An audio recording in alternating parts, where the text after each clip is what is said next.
भोसड़ी वाले को भोसड़ी वाला नहीं बोलोगे तो क्या बोलोगे? आप दूसरा नाम दे दो, मैं वही बोल देता हूँ। चुट्टा को चुट्टा ही बोलोगे ना। तो जो चीज़ है हम खुलेआम बोल देते हैं। 2 दिन पहले पोस्ट किया था तो बहुत सारे लोग कह रहे थे कि आए हो बच के रहना मनीष कश्यप, मनीष कश्यप। आज उसको चटवा रहे हैं ज़मीन। पता चला, अभी देखो पीछे आवाज़ आ रही है, पट्टा पट्टा चल रहा है। और वो जहाँ उसको रखे हैं ना, तो 20-20 किलो का सिल्ली जाते हुए देखे हमने थोड़ी देर पहले। हाँ। अब वो पता नहीं शरबत बनाएंगे कि उसको लेटाएंगे, वो तो भगवान ही जाने। ये मेरा तो एक ही बात है भाई, मैं सन ऑफ महाराष्ट्र नहीं हूँ, मैं son of my own father हूँ।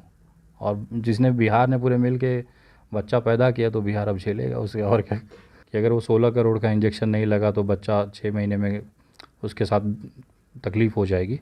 तो बच्चा आज भी जीवित है और मैं चाहता हूँ उसको मेरी भी उम्र लगे, आपकी भी उम्र लगे।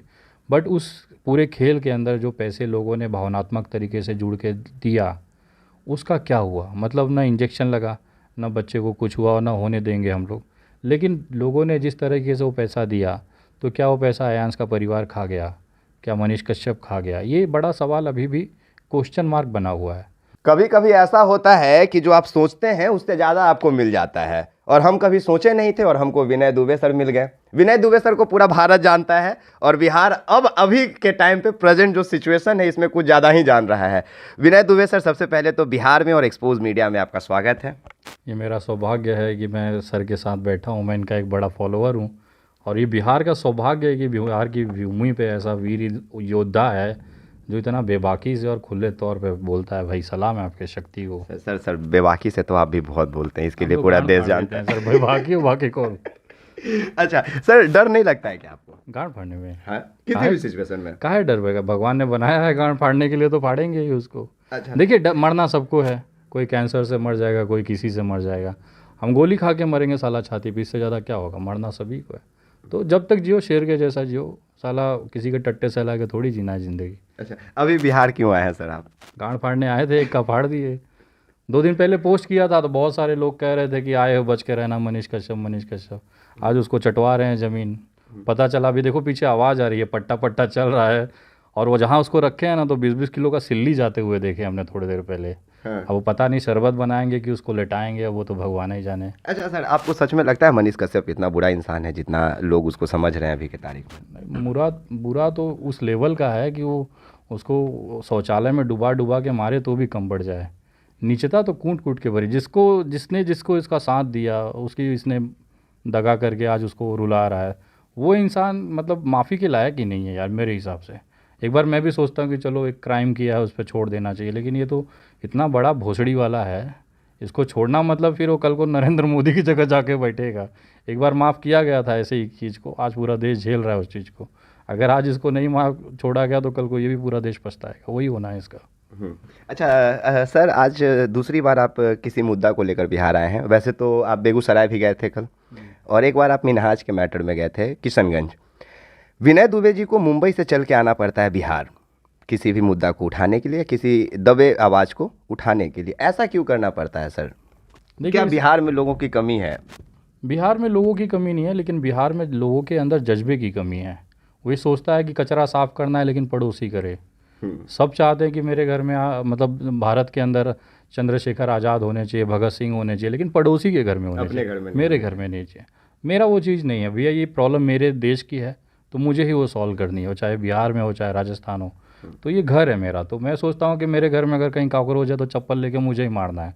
जैसे अभी बिहार का कॉकरोच को चप्पल कराए हैं, तो बस यही है। अच्छा, एक बात बता देते हैं कि देखिए, इनके बेवाकी को तो आप लोग बहुत अच्छे से इनके प्लेटफॉर्म पे भी सुनते होंगे और काफ़ी अच्छे से जानते होंगे। तो हम उन सवालों का जवाब आप तक पहुंचाने का कोशिश करेंगे कि जिस विनय दुबे को शायद आप ना सुन पाए ना देख पाए।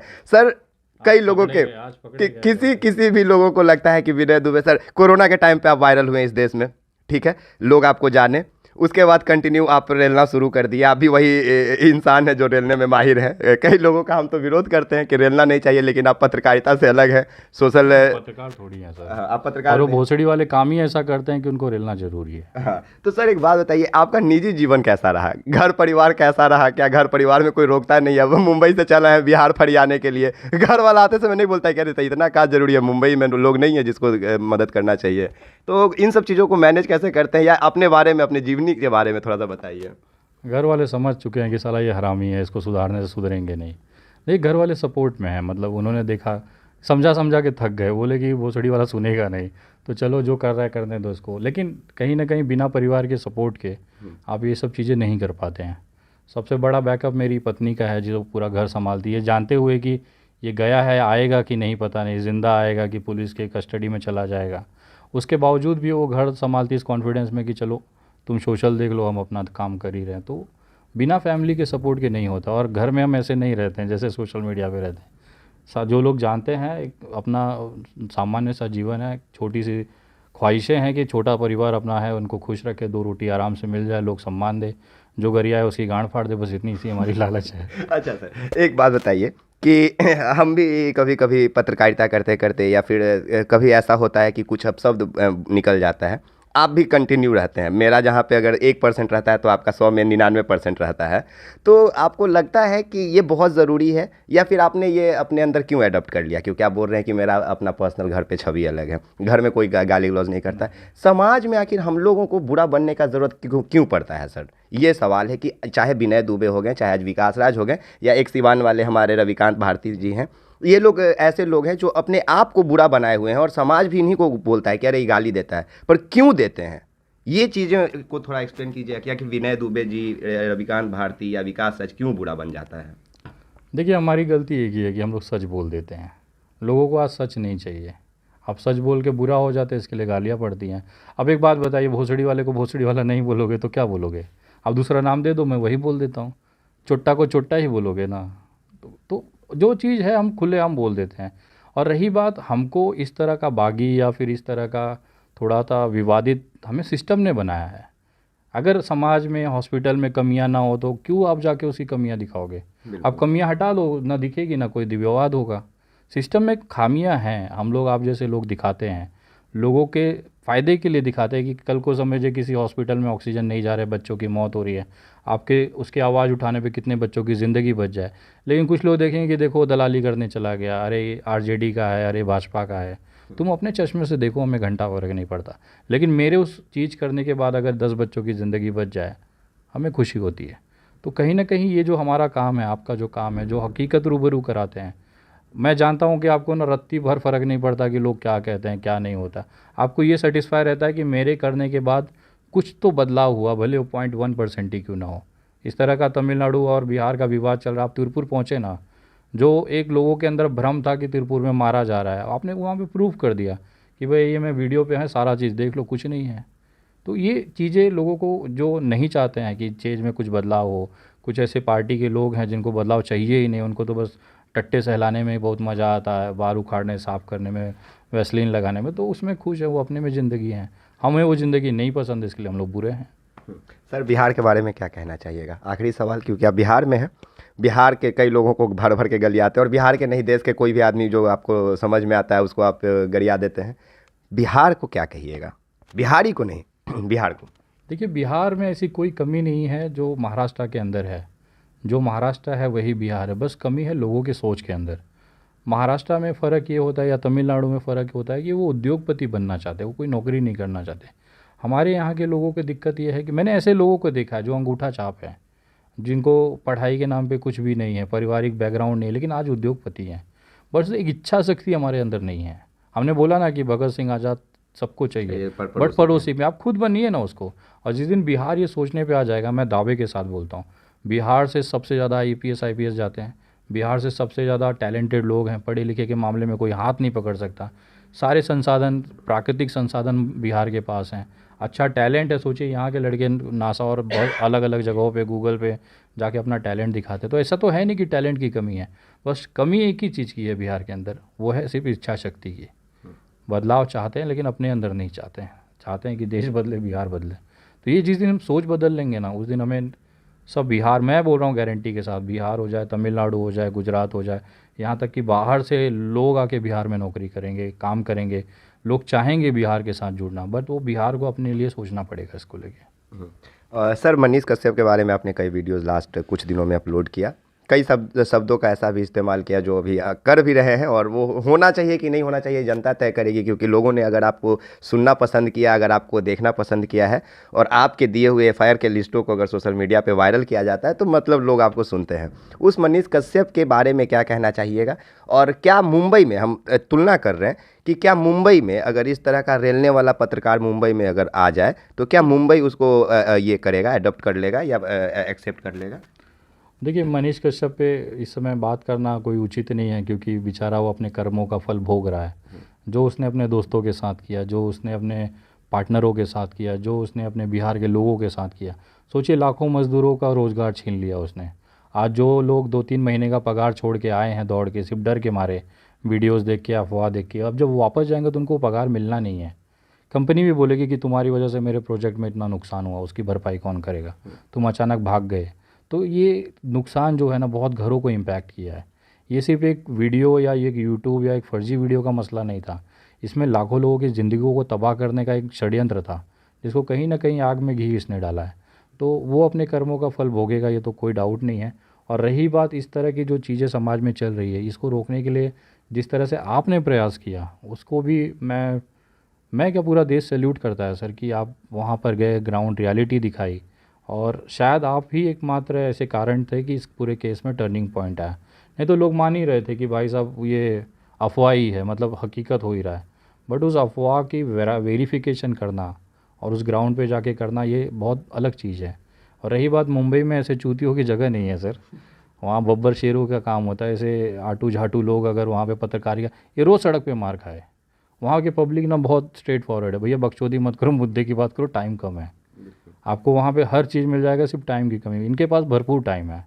ये लगेंगे वहाँ अगर किसी को माइक से मार दे, इनकी गांड फाड़ देगा, मतलब राई का तेल लगा के उनके पिछवाड़े ना सुझा दे, वो चूतर लाल हो जाएगा, इतना वहाँ पे पिला जाएगा। अच्छा। तो ऐसे चूतियों की ज़रूरत नहीं है सर मुंबई में। एक आखिरी सवाल, वैसे मेरे दिमाग से निकल गया था, पूछना बहुत पहले चाहिए था मुझे हमें ये। आपसे एक सवाल पूछना हाँ जी, है। बेशक सर। ये जो 180 दिन वाला कॉन्सेप्ट है, ये इसके जेल जाने से गिना जाएगा कि जेल के बाहर आने सर से? ये सवाल सोशल मीडिया पे काफ़ी वायरल हो रहा है, और मैं कई बोला लोग आपसे जवाब से। बेहतर, आपसे बेहतर इसका जवाब नहीं कोई नहीं दे सकता। मेरे हिसाब से 180 दिन उसी दिन से गिनना चाहिए जिस जिस दिन दिन भौंका था। भौंका था वो, या बोला था। भौंका मेरे लिए नहीं, गलत हो इसमें तो जाएगा। ये आप तो चले जाइएगा मुंबई, हमको बिहार रहना है।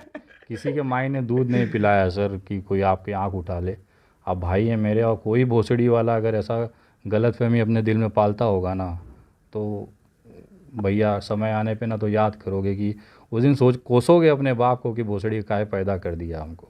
अच्छा सर एक सवाल, सोशल मीडिया पे वीडियोस अपलोड करते हैं, सोशल मीडिया के लोगों को हम लोग बहुत अच्छे से जानते हैं। इसी सोशल मीडिया का इस्तेमाल करके इसी मनीष कश्यप ने आज से 1 साल पहले कुछ लोगों के मदद से एक बच्चे को बीमार बताकर 8 करोड़ रुपए लूट लिया बिहार से। लूटने का इन लोगों का प्लानिंग तो 16 करोड़ का था, पर 8 करोड़ जो आंकड़ा लोगों के सामने रखा गया, कई सारे चिल्लर जो डब्बे में बंद थे उसको गिना नहीं गया, कई सारे बातों को छुपा लिया गया, इसके बावजूद 8 करोड़ बहुत बड़ा रकम होता है। तो क्या सरकार को या प्रशासन को नहीं चाहिए कि जब मनीष कश्यप हिरासत में चला गया तो एक बार उस 8 करोड़ का भी हिसाब उससे ले लिया जाए? नहीं, ये प्रशासन के लिए नहीं, ये पूरे बिहार के लिए एक बड़ा सवाल है। मैंने भी देखा था उसकी वीडियोस में ऐसे दावे किए जा रहे थे कि अगर वो 16 करोड़ का इंजेक्शन नहीं लगा तो बच्चा 6 महीने में उसके साथ तकलीफ़ हो जाएगी। तो बच्चा आज भी जीवित है, और मैं चाहता हूँ उसको मेरी भी उम्र लगे, आपकी भी उम्र लगे। बट उस पूरे खेल के अंदर जो पैसे लोगों ने भावनात्मक तरीके से जुड़ के दिया, उसका क्या हुआ? मतलब ना इंजेक्शन लगा, ना बच्चे को कुछ हुआ, और ना होने देंगे हम लोग। लेकिन लोगों ने जिस तरीके से वो पैसा दिया, तो क्या वो पैसा अयांश का परिवार खा गया? क्या मनीष कश्यप खा गया? ये बड़ा सवाल अभी भी क्वेश्चन मार्क बना हुआ है। तो अगर आप चाहें या बिहार के लोग चाहें तो इसकी इंक्वायरी के लिए आप लोग आवाज़ उठाएं। अगर मैं भी कोशिश करूंगा कि इसके लिए अपनी तरफ से भी जो प्रशासनिक प्रक्रिया है, जो लीगल लेटर्स हैं या ईमेल्स हैं, वो मैं भी करूंगा अपनी तरफ से। और मुझे ऐसा लगता है कि इस पर क्लैरिटी मिलना ज़रूरी है। क्या इसको एक तरीके से लाखों लोगों को ठगी किया गया? 8 करोड़ की रकम कम नहीं होती। और अगर इस रकम का इस्तेमाल नहीं हुआ है, तो जैसा भी आप सुझाव दे रहे थे थोड़ी देर पहले, जैसे हम बात कर रहे थे, तो इसका एक हॉस्पिटल जैसे आयांश के नाम पे बना दीजिए, ताकि आने वाले बहुत सारे आयांशों को उसमें मदद हो जाए। बिहार में बनाइए, बिहार के लोगों के लिए हेल्प हो जाओगा। कैंसर का बना दीजिए बच्चों का, कोई ऐसे रेयर डिजीज़ का बना दीजिए जिसका इलाज बहुत कॉस्टली होता है, तो ये उस पर आप खर्चा कर सकते हैं। लेकिन क्या वो पैसा आयांश का परिवार यूज़ कर रहा है? क्या इसने उसमें अपना कमीशन लेके ये यूज़ कर रहा है? ये क्लैरिफिकेशन अब बिहार पुलिस को देना चाहिए, क्योंकि ये बहुत बड़ा सेंसिटिव मामला है और 8 करोड़ का मसला है। और सबसे बड़ी चीज़ कि इसमें लोगों का विश्वास जुड़ा क्योंकि हुआ है। सर जब तक इस मामले का जवाब नहीं मिलेगा, बिहार वापस किसी को मदद सच में अगर किसी को दरकार होगा तो नहीं करेगा। ये ऐसे लोगों की वजह से होता है कि इस तरह की ठगी कर लेंगे कुछ चंद पैसों के लिए, पता चला 2-4 करोड़ रुपया ले लेगा। अब उतना तो इसको इनकम टैक्स में चला जाना, 3 साल से ITR नहीं बढ़ा तो उतना टैक्स भरेगा। लेकिन होता क्या, ये सब चुतियापा करके आप लोगों का विश्वास ख़त्म कर देते हो। आप जो कह रहे हो ना कि लोग ट्रस्ट नहीं करेंगे, अगर सही में कोई आएगा तो उसको बोलेगा अरे यार छोड़ो यार, आयांश वाला जैसा ही कोई फ्रॉड हो सकता है। तो इस पर जाँच होनी चाहिए। आपका जो विचार है या जो मांग है वो उचित है, मेरे हिसाब से पूरा समर्थन है सर, और हम लोग मिलकर इसके लिए आवाज़ उठाएंगे। धन्यवाद सर। अपने तरफ से कुछ कहना चाहेंगे? विकास भाई को पूरा समर्थन करिए, और जब भी गलत हो यार खुल के बोला करिए, डरने का किसी के बाप से नहीं है। बाप एक ही रखिए, ऐसे मनीषवा के जैसे रोज़ बाप मत बदलिए। आज किसी के टट्टे कल किसी के टट्टे, मेरा तो एक ही बाप है भाई। मैं सन ऑफ महाराष्ट्र नहीं हूँ, मैं son of my own father हूँ। और जिसने बिहार ने पूरे मिल के बच्चा पैदा किया तो बिहार अब झेलेगा उसे, और क्या। चलिए, बाकी विनय दुबे सर के बारे में हम ज़्यादा कुछ इसलिए नहीं कहेंगे क्योंकि हमसे ज़्यादा आप विनय सर को जानते होंगे। हम खुद स्वयं विनय सर को बहुत अच्छे से सुनते हैं, और तब से सुनते हैं जब से एक्सपोज मीडिया नहीं था। जब कोरोना में विनय सर वीडियोस करते थे, अपने लोगों के लिए आवाज़ उठाते थे। जब इनके ऊपर एक एलिगेशन लगा था कि इन्होंने रातों रात भीड़ बुला लिया है, और एक सुनियोजित तरीके से भीड़ इकट्ठा करके विनय सर को जेल भी भेजा गया था, तब से जानता हूँ। दोनों की कंडीशन एक ही थी। आज जो मनीष कश्यप है, कभी यही आरोप मेरे पे थे कि अफवाह कराया, लोगों को भगा रहा है। हम दोनों में बस एक ही फ़र्क था, ये भोसड़ी वाला ज़मीन छोड़ के भाग गया, मैं अपने घर से गिरफ्तारी दिया था 4 घंटे के अंदर। मैं भागा नहीं था क्योंकि मैं गलत नहीं था। इसी वजह से आज यहाँ हूँ। और ये भोसड़ी के सिल्ली पीछे आवाज़ आ रही है क्या कुछ आप लोगों को? कोई चिल्ला रहा है हाय मोरी मैया बचा लो।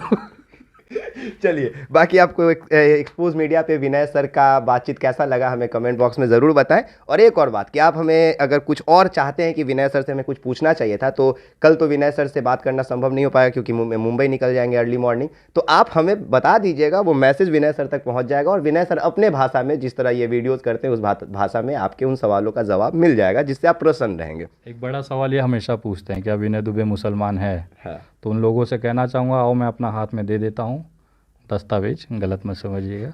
अब देख लो हाथ से, फिर पता चल जाएगा। तो ये सवाल मत पूछिएगा कि मुसलमान है, और जो पूछेगा उसको बोल दीजिएगा भैया मैं तुमको हाथ में दिलवा देता हूँ दस्तावेज। ठीक है। चलिए, उसी तरह जिस तरह से मनीष कश्यप को बिहार पुलिस और तमिलनाडु पुलिस अभी अपने अपने पास लेगी रिमांड पे, उसी तरह सर भी अपना डॉक्यूमेंट दे देंगे आपके हाथ पे। बराबर, उनकी गांड लेगी वो अभी। जो भी हो। बाकी आप एक्सपोज मीडिया देख रहे हैं, आप सभी का बहुत बहुत शुक्रिया। जय हिंद, जय बिहार।